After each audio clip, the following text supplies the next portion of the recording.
오늘 본문은 예수님이 귀신 들린 자를 고치신 사건입니다. 이 사건은 마태복음 8장에도 나오고 마가복음 5장에도 나오고 누가복음 8장에도 나오는 사건입니다. 예수님이 갈릴리 해변에 있는 거라사인 지방에 이르렀을 때 일어난 일이었습니다. 그곳에는 귀신 들린 자가 살고 있었습니다. 성경에 보면 그 귀신 들린 자에 대해서 자세하게 성경은 소개하고 있습니다. 2절에 보면 더러운 귀신이 들렸다라고 말하고 있습니다. 성경을 보면 한 군데에서도 마귀를 두려운 존재로 말하고 있지 않습니다. 더러운 귀신이라고 말하고 있습니다. 그러니까 귀신은 우리가 두려워할 존재가 아니라 말 그대로 더러운 존재이기에 그냥 물리쳐야 되는 존재인 것이지요. 또 3절 말씀을 보면 그는 무덤 사이에서 사는 사람이었습니다. 쇠사슬로 묶어 놓아도 다 끊어버리는 사람이었습니다. 얼마나 힘이 센지. 그래서 누구도 그를 제어할 수가 없었습니다. 그는 밤낮 무덤 사이에서나 산에서나 늘 소리를 지르면서 돌로 자기의 몸을 해하는 그런 사람이었습니다. 귀신이 그렇게 만든 것입니다. 그러니까 이 귀신 들린 사람이 온전해지기 위해서 유일한 방법은 하나밖에 없었어요. 그 속에서 역사하는 귀신들을 추방해야 하는 것이었어요. 자, 귀신 들린 사람이요 멀리 서서 예수님을 바라보고 달려와서 절하며 큰 소리로 부르짖습니다. 지극히 높으신 하나님의 아들 예수여, 나와 당신이 무슨 상관이 있나이까? 원하건대 하나님 앞에 맹세하고 나를 괴롭히지 마옵소서. 왜 이렇게 소리를 친 것입니까? 8절에 그 이유가 나옵니다. 이는 예수께서 이미 그에게 이르시기를 더러운 귀신아 그 사람에게서 나오라 하셨습니다.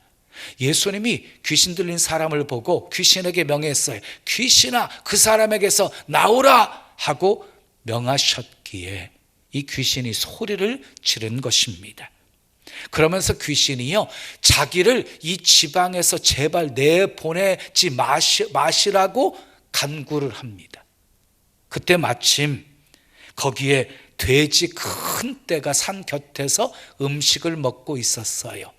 귀신이 다시 예수님께 간청을 합니다. 우리를 돼지에게 들어가게 하소서. 예수님이 허락하시자 이 귀신들이 그 사람에게서 나와서 돼지떼에게로 들어가게 되어지자 거의 2,000마리쯤 되는 돼지떼가 바다를 향해서 뛰어들어 몰사하게 되어집니다. 마치 만화 같은 얘기지요. 자, 그때 돼지를 치던 자들이요 도망해서 읍내와 그리고 마을에 들어가서 말합니다. 그들의 말을 들었던 수많은 사람들이 어찌된 영문인지를 확인하려고 보러 왔을 때 귀신 들렸던 사람이 정신이 온전해진 모습으로 앉아 있는 모습을 보고 사람들이 두려워합니다. 그리고 예수님께 그 지방에서 떠나 주시기를 부탁합니다. 그들의 청을 듣고 예수님께서 배를 타고 그곳을 떠나시려고 하실 때 귀신에 들렸던 그 사람이 예수님과 함께 있기를 청해요.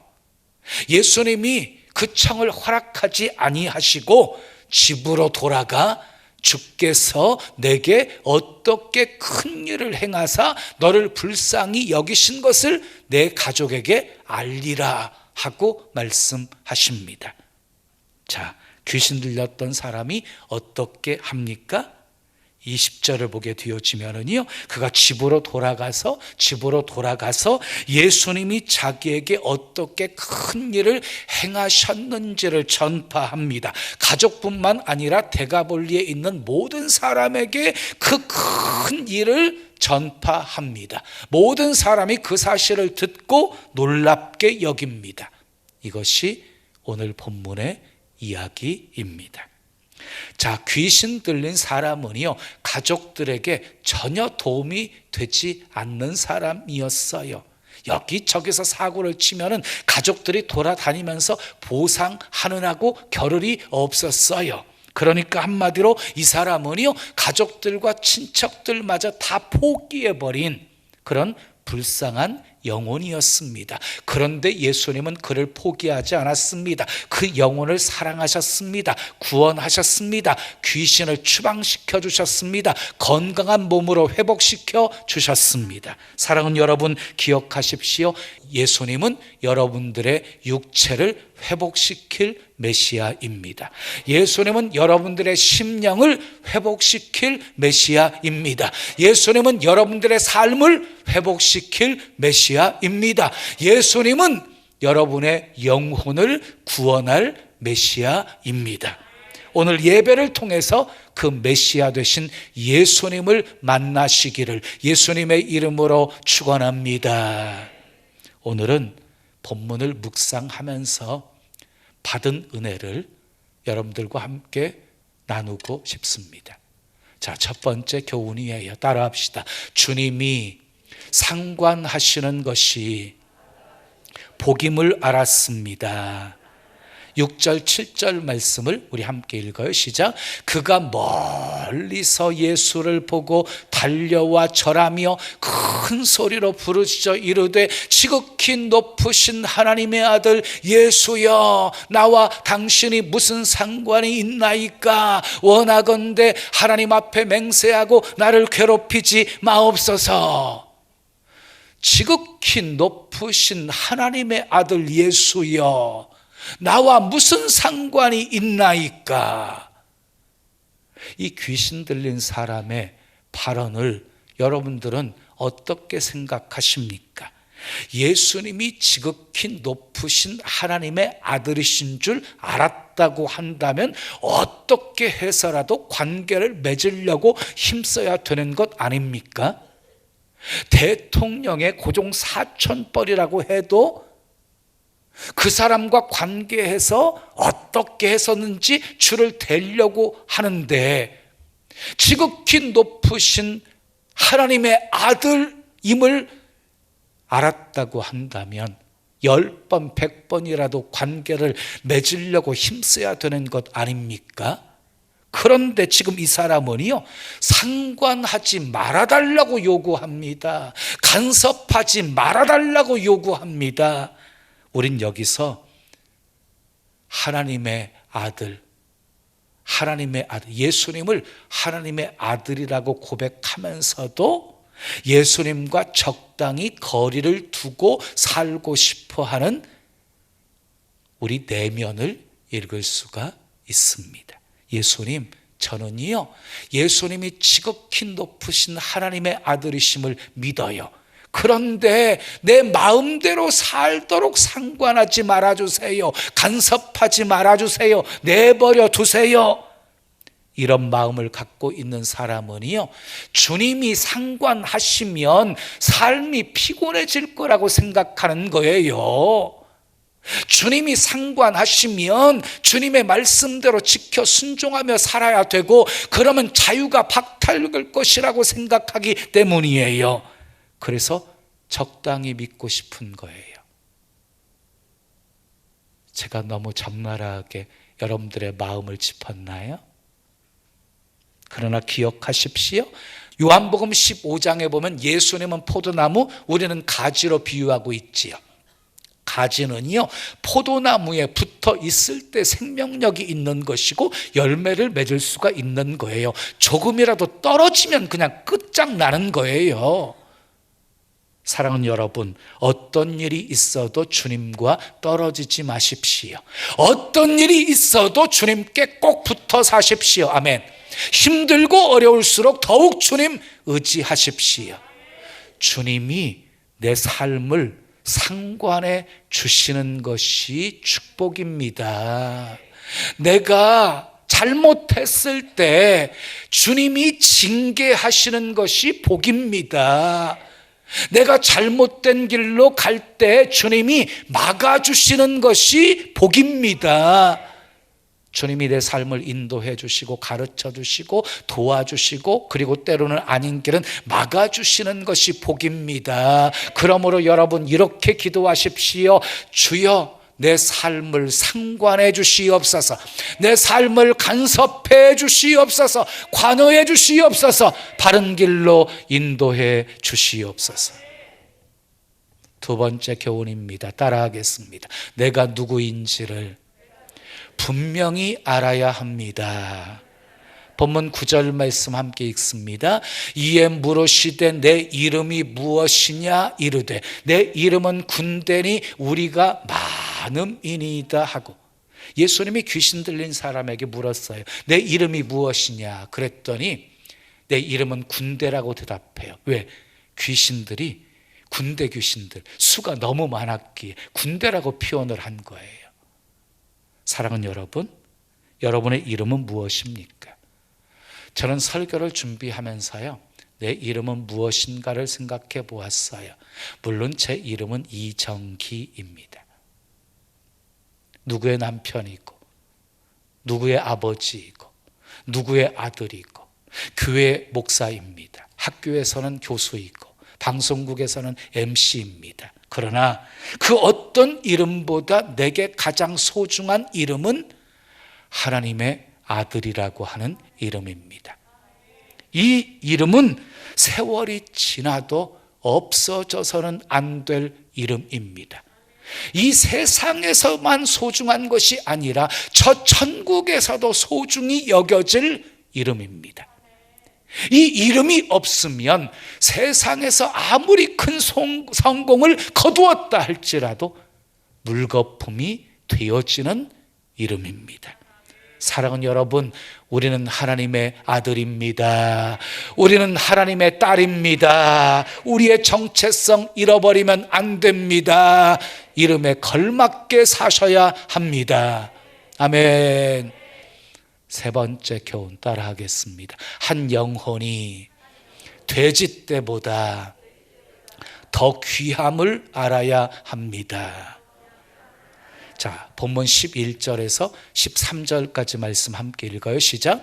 마침 거기 돼지의 큰 떼가 산 곁에서 먹고 있는지라 이에 간구하여 이르되 우리를 돼지에게로 보내어 들어가게 하소서 하니, 허락하신데 더러운 귀신들이 나와서 돼지에게로 들어가매 거의 2,000마리 되는 떼가 바다를 향하여 비탈로 내리달아 바다에서 몰사하거늘 그랬어요.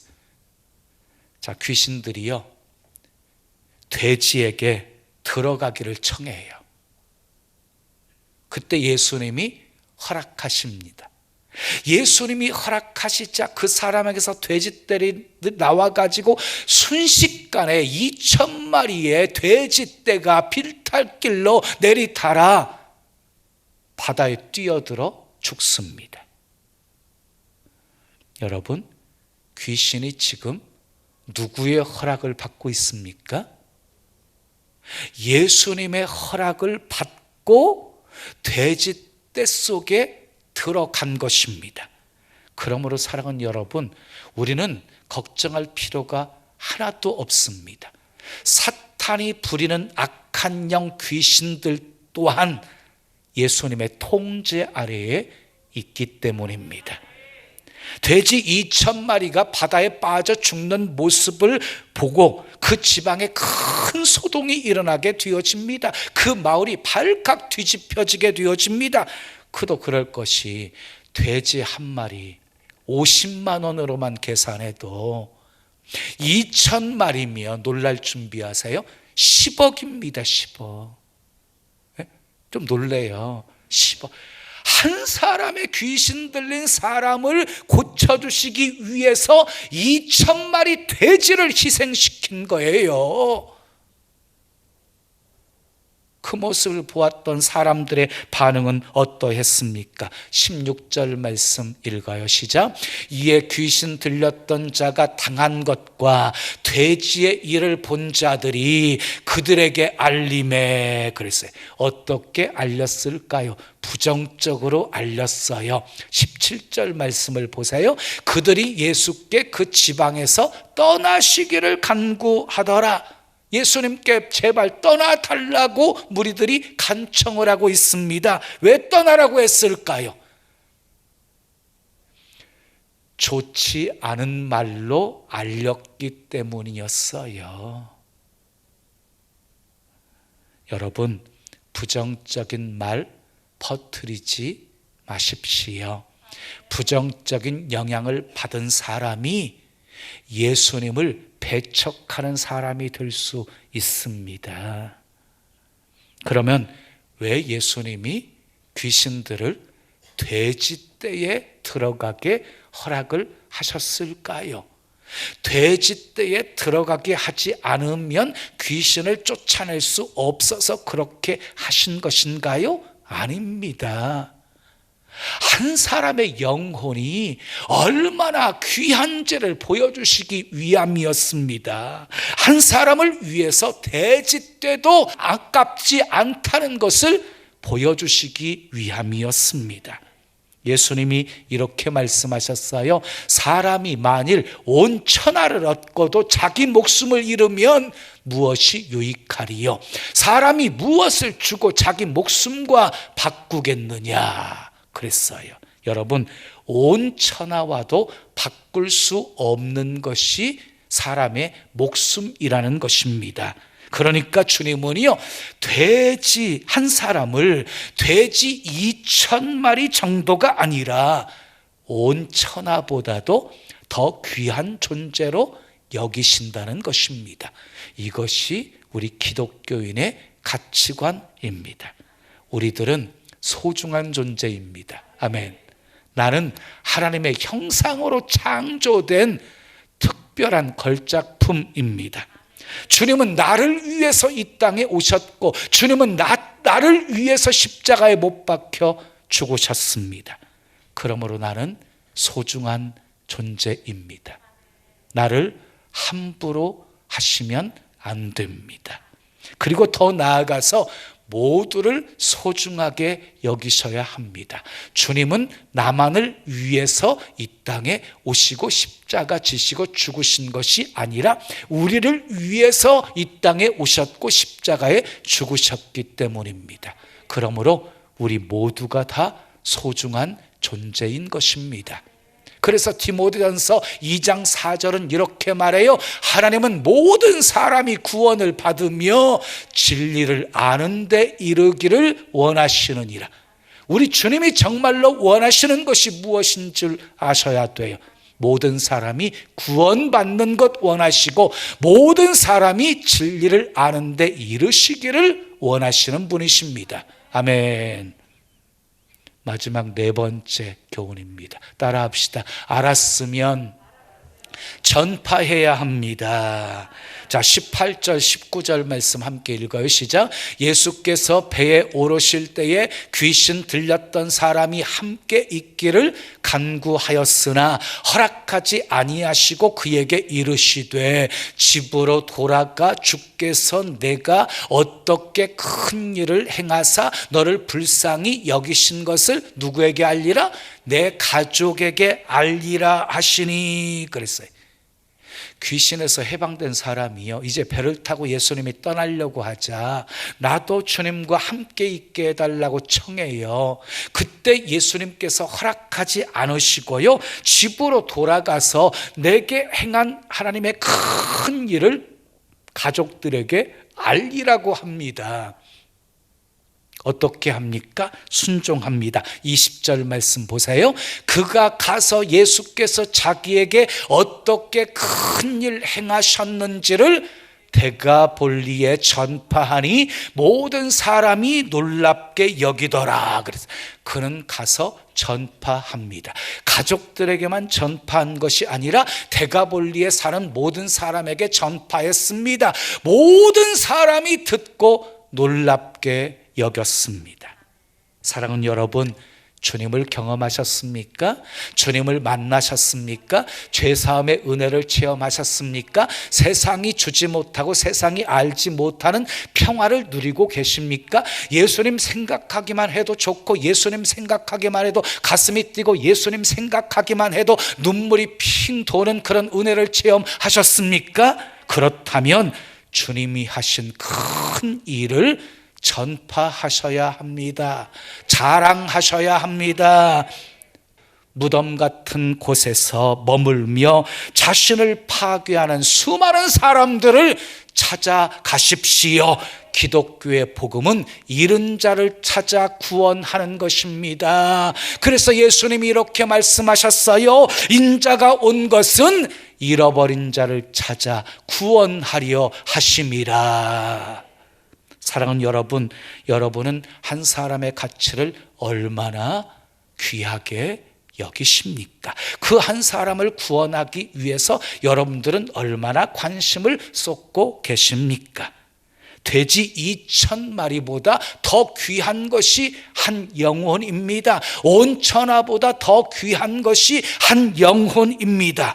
예수님이 인간의 몸을 입고 이 땅에 오신 목적도 영혼 구원이었습니다. 하나님이 세상을 이처럼 사랑하사 독생자를 주셨으니 이는 그를 믿는 자마다 멸망하지 않고 영생을 얻게 하려 하심이니라고 말씀하셨습니다. 예수님의 피 흘려 죽으신 목적도 영혼 구원이었습니다. 인자가 온 것은 섬김을 받으려 함이 아니라 도리어 섬기려 하고 자기 목숨을 많은 사람의 대속물로 주려 하려 하심이라고 말씀하셨습니다. 예수님의 명령 중에 최대의 명령 또한 영혼 구원이었습니다.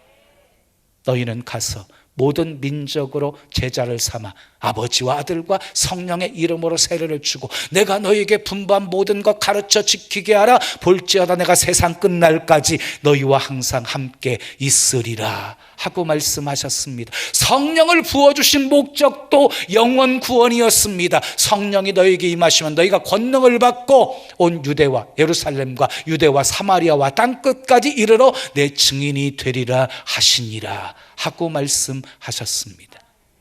사랑하는 여러분, 주님이 내 삶을 상관해 주시는 것이 복임을 알았고 내가 누구인지를 분명히 알았고 한 영혼이 돼지 때보다 더 귀한 줄 알았다면 이제 전파해야 합니다. 영혼 구원이 내 삶의 최우선순위가 되어야 합니다. 태신자를 품으십시오. 아멘. 전도는 기도부터 시작인 거예요. 내 가슴에 품고 이름을 불러가면서 기도하면 하나님께서 완악하게 닫힌 문들 두드리십니다. 그리고 그 견고했던 마음의 문들 하나님이 열게 하십니다. 그리고 구원을 선물로 주실 것입니다. 수많은 재산을 다 털어가지고 사람들을 구제하고 착한 일 많이 하는 것보다 하나님이 더 기뻐하실 일은 지옥 갈 영혼 구원하는 것입니다. 시간을 투자하시고 물질을 투자하셔서라도 한 영혼 구원하는 데 힘쓰시기를 바랍니다. 전도는 사랑입니다. 전도는 축복입니다. 전도하여 주님을 기쁘시게 해드리는 복된 성도들 다 되시기를 예수님의 이름으로 축원합니다.